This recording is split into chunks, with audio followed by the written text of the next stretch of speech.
Story 1. In high school, my dad had a strict rule about the phone ringing after 10 p.m. So when I had a girlfriend and wanted her to be able to call me, I would call the local theater and listen to the movie listings until the call waiting would beep and take the call without the phone ever ringing. Story 2. Organized my activities around TV showtimes because once the program is shown, there are no reruns the next day, no video cassette recorder, no internet or streaming, nothing. You snooze, you lose. Story 3. Playing outside without constant supervision from 6 years old and on. I would play for hours and hours outside in the woods and fields around my house. These days, I don't know a single parent who would allow their 8-year-old to play by themselves without constantly checking on them every 5 to 10 minutes.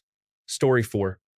So many things, using a payphone, having to use many books for a school report, looking up numbers in the phone book, not drinking water all the time, going to school no matter how bad the weather was, using a card catalog, using a rotary phone attached to the wall, writing and mailing a letter, going out all day with no parents able to check on us, having 3 channels, no remotes, waiting in long lines for movies, having to run to the bathroom during commercials, no pause buttons, or rewatching scenes, walking to the store to get things, having to go out to get food, and so on. Story 5, just leaving. Remember those ads on TV? It's 9 p.m. Do you know where your kids are? The answer was no. They didn't. I had left 12 hours earlier with some friends and we were just off and about wherever the day took us. Now my friend is terrified to let his kids walk a quarter mile to the bus stop before school. Has them basically tracked, and I don't think they'll ever be home alone until they move out. Story 6. It's 8:30 in the evening. You just remembered you have a report due first thing tomorrow morning. The library closes at 9 o'clock. Your parent steps on the gas and gets you to the library in time. You grab a book about, say, World War II and check it out. Maybe you stop by a copy shop on the way back to photocopy a few pictures to illustrate your report. Somehow you read the book and throw something together and turn it in. Close call, but you get an A. Now you can just go online for all the information you need and maybe even the report itself. Story 7. Snow that lasts most or the whole winter. We used to make some epic snow caves and regularly get multiple storms with more than 18 inches, and I grew up in New Jersey. My kids are lucky to see 6 good inches in a season. Story 8. I used to blow into video game cartridges to make them work. If a game wasn't loading, you would take it out, blow into it like your life depended on it, and somehow that fixed it. Kids today will never understand how that little trick saved so many games from not working. Story 9. We had a blast making prank phone calls. Then technology came and made it really interesting. A friend would use 3-way calling to call me, put me on hold, then call someone else. In the meantime, I would call the someone else's worst enemy, then connect back to my friend. Both of us never speaking, which left our callers both answering their phones saying, "Hello, hello, who is this? You called me. No, you called me." It always ended in hilarious and awkward calls of confusion and cursing. Story 10. A lot of people don't understand this unless you lived in the country or your suburb backed onto a good spot, but we just ran out the back door every single day and went out in the literal woods for hours. We built tree forts, swam in the creek, ran through the cornfield, built rafts for the creek, turned over logs, and caught salamanders and snakes with our bare hands. I had the childhood people only see in movies or dream about. It was like the early 1900s or something. I am 34. I still remember when we got a Windows 98 personal computer and played on Paint for hours. It all changed very quickly as I got older. The internet boomed in my tween years. Next thing you know, we were all on Microsoft Network playing online games, and a couple of years after that, flip phones came out. Now I work in front of a screen every day. I wouldn't trade those years for anything, though. It really does make you a smarter and better person, in my opinion. Story 11. Riding in the bed of a pickup truck. Being able to not be reached when you were out of the house. Hearing a song on the radio but not knowing the title or band name, so you had to wait until the DJ said, "That was Hard to Handle by the Black Crowes," or whatever song. Story 12. Putting a dime in a payphone, calling a number, and letting it ring only once or twice, just to let someone know that you need a ride home after practice. Since no one picked up the phone, you get your dime back, just to save a single dime. Story 13. My sister and I would have been considered feral children, but back in our growing up years, just about every kid was feral. Summers were spent outside, playing and hanging out. If we got thirsty, we turned on the hose and let the water run super cold. Best water ever. If we were hungry, somebody's mom always cranked out peanut butter and jelly sandwiches, which we ate outside. We were always home for dinner because all that running around made us hungry. We usually cleaned our plates, then looked around for more.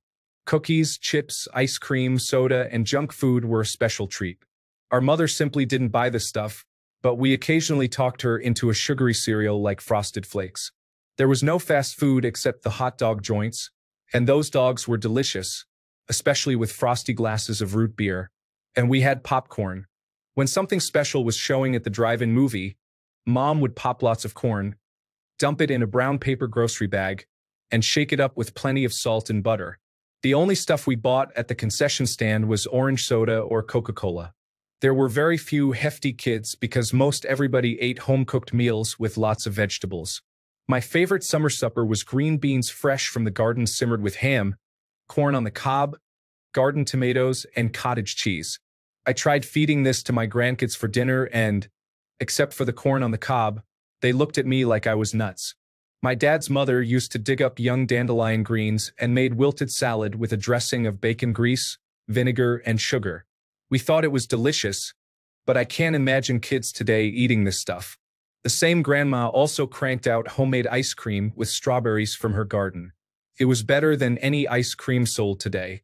Movie theaters and most shops and grocery stores had air conditioning, but nobody I knew had it at home. We survived hot summer nights with fans and open windows. But the houses stayed cool all day because moms kept the houses closed up and the shades down. And God help you if you tried running in and out of the house on hot days. We rarely talked on the phone until we were teenagers and no longer had a shared phone line. There were at least 3 other households on our shared line, including one old woman who was either talking or listening in to everyone else. We didn't watch much television except for Saturday morning cartoons. Then we did our chores, got our allowance of 50 cents each, and took ourselves off to the neighborhood movie theater. For that 50 cents, we got to see a double feature plus a cereal and cartoons, and still had money left over for snacks. All the kids in the neighborhood went to the movies on Saturday afternoons, and there were no parents monitoring us. If we got rowdy, we got tossed out, then got in worse trouble at home. If we got in trouble at school and had to bring home a note for our parents, you'd better believe we were lectured and grounded. Nobody went in to yell at our teacher or principal for being unfair. We quickly learned to be accountable for our actions. I apologize that this memory lane excursion has run on, but I am very glad I grew up in a time when kids were free range and, looking back, it was wonderful. Story 14. Taking the free Trial America online discs from gas stations so you could have internet for a month, except you'd get yelled at for tying up the phone line and couldn't use it anyway. All the America online chat rooms and the age, sex, location nonsense. Laughing my ass off. Growing up in the 1990s was wild. Story 15. Growing up, I would spend hours untangling cassette tapes with a pencil. Something today's generation, with their instant streaming, will never have to experience. Story 16. The absolute seething rage I would get when Saturday morning would finally come after a long week. Then, at 11 a.m. I turned to Fox Kids to watch X-Men and It's a Jerry Lewis telethon. Story 17. At 10 years old, be gone for hours, up to 10 hours, and no one would care or bat an eye. Or be 15 years old, drinking with all your high school friends until 2 in the morning at the side of the road next to a bonfire with the cops driving by every now and again. Story 18. Knocking on a friend's door at the appointed time after meals to go out and run around the streets and woods, with knives but no intent to harm. We built tree huts of insane engineering. I wish I had a phone to take a picture. We furnished them with carpets and old sofas so we could sit in them, watch out on the roof, and patrol the area for the next estate's kids on the roam. We used stolen nails, boards, and tarps from the nearby construction sites. 10 Downing Street was the best one we made. It had 10 rooms and took about 30 pallets and loads of stolen plywood boards. I miss being 8. Story 19. Here we go with a step-by-step. 1. Write down a list of songs from the radio or TV that I have been vibing to. Check Aries, Napster, Kazaa, BearShare, LimeWire, whatever wasn't banned, and download. Searching for the song you are looking for is a fun challenge. Open your CD burner software and hope you have a blank CD left. Burn those songs onto that CD, hoping your dial-up connection doesn't fail in the middle. Grab your Sharpie and give it a sweet mix name. All this to have a CD with 15 to 18 songs to listen to in my car, stereo, or Discman. And yes, I am also old enough to have sat by the radio waiting to record a song onto tape when it played. Story 20. Kids getting paddled at school was as horrifying to me then as it is now. They would often have another class walk in and stand around the edges watching for extra humiliation. One time, my brother skipped school. I think he was 10 or 11, and the principal came across the street to get him at our house and spank him. This was a major city, not a small town thing. I never got paddled, but I accidentally walked in front of my teacher one time and was pulled all the way back across the room by my ponytail. First grade. Story 21. 1. Topping up a call card so my parents could speak to my grandparents abroad. Now, people use applications to make international calls. The relief of knowing your Nokia 3310 won't break. Paying for the bus using coins. Trusting that someone would show up on time when you have made plans. Story 22. Roam freely. I had 4 hours every day between when school ended and my parents came home. When I was 8, I had a key to the house and wandered around finding friends and things to do within a 5 to 10 square mile home range. I had an allowance, so I went into stores and bought things from a human at a register. I had to avoid creeps and homeless people, and we did crazy things like dodge trains while jumping our bikes or explore the sewer like the Teenage Mutant Ninja Turtles. We also had to arrange our own playdates and remember them in our heads or figure out how to find our friend's house or some obscure meeting spot, like that one good climbing tree in the forest behind that one park 2 neighborhoods over. Kids nowadays do none of that, and parents in my area literally get arrested for trying to let their kids play alone outside without adult supervision. Story 23. Turn a dial on the television to change the channel. Blow into a cartridge to get a video game to work. Going to a friend's house without calling first, knocking on the door, and just asking if they could come out and play. Studying or doing a report at school by going to the library and checking out books. Write someone a letter, send it in the mail, and wait for a response. Going to a photo center to get photos developed. Story 24. Imagination. This generation is eternally bored because they don't have any. They rely on external stimulation to keep them interested. Well, just speaking from my experience. I can't generalize. Story 25. When I was in high school, I used to go out rollerblading around my suburb on Sunday afternoons. No headphones because the portable CD player skipped, no global positioning system, no phone, no form of entertainment at all other than my thoughts. I would go for hours, and nobody would have any way of reaching me until I got home. Story 26. The ritual of renting a movie. It's Friday night circa 1998. School's out, dad is off work, and it's time to head to Superstar Video and pick out the movie for the weekend. Mom and dad go pick out their movie, my sister picks hers, and I have that terrible decision of picking either an awesome movie aimed at young boys like me or a video game. The smell of the shelves was something else. I still smell it going into retro video game stores today. I make my choice, go for the game, but no, there's no box behind the cover, it's been rented out. I've been waiting since last week and it was rented out then. 2. Dad says 5 minutes. I rush to the movies. Is it there? Did someone take it? There's the cover, and yes, there's a box behind it. I head to the counter, give Mom the case. Dad grabbed a popcorn at the checkout as he always does, and he's on his cell phone.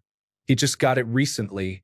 No games, just a row of 7-segment digital numbers for displaying the phone number. Next year, his new phone will have a monochrome display that can play Snake. He's ordering pizza. That makes up for the game being gone. Could the night get any better? When we get home, they picked my sister's movie first. But this time, since it's definitely a girly movie, I get permission to take my pizza upstairs and watch my movie in my parents' room. This never happens, but I guess tonight I'm lucky. Movie is over, nearly bedtime. I go to bed. And as I drift to sleep, I hear the muffled sounds of the movie my parents picked, an action movie rated R. Maybe they'll decide it wasn't too bad and let me watch tomorrow. After all, it's usually just violence. Story 27. Going over to friends' houses to listen to new music. Most albums didn't come with lyrics, so we had to pick up the needle and replay the fuzzy parts, trying to figure out what the words were. It was very important to be up on the latest music. But I was poor. I couldn't afford to buy music. I had a wealthy friend who would buy all the new albums, and we'd all go to her house. Now music is disposable like fast food. I remember the first time I heard Tommy and Woodstock, 8 Miles High by the Byrds, Working Man's Dead, Dime Scum, Surrealistic Pillow, Santana, Big Brother, Spirit, Allman Brothers, Cream, Jethro Tull,